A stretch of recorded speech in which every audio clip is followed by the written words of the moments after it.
сум дома. Се надевам дека и вие така се чувствувате.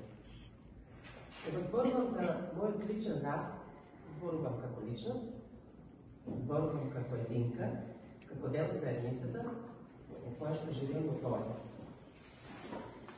Размислувајќи за тоа не за жена, туку за мајката. Мајката во општествениот живот, видите колку е широко. Не можеме да го изедначиме со поимот жена.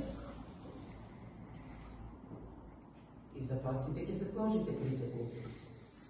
Меѓутоа, да се зборува за мајката во општествениот живот и во сферата на образованието, се покренуват клучни прашања. Прво, како ја гледаме мајката?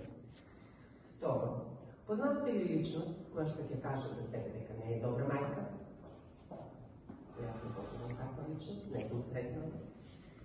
И трето, постои ли универзален модел да се биде најдобра мајка? И тоа да се обидеме да го елаборираме со сите наши размислувања од најразлични аспекти, сите наши размислувања ќе бидат точни. И никој нема да биде во заблуда.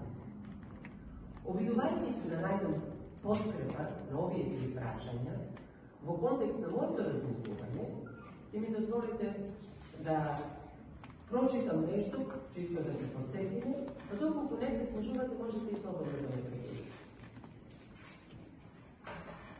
Кога се говори за мајката, едноставенство, лесен спор, дел од вокабуларот на секој од најрана возраст, а значењето на спорот многу различно. Дури евидентно забележливо е дека за жал некои личности значењето на овој спор го чувствуваат можеби во најзрелите години. Затоа рекам за жал. Сигурна сум дека сте сретнале такви личности.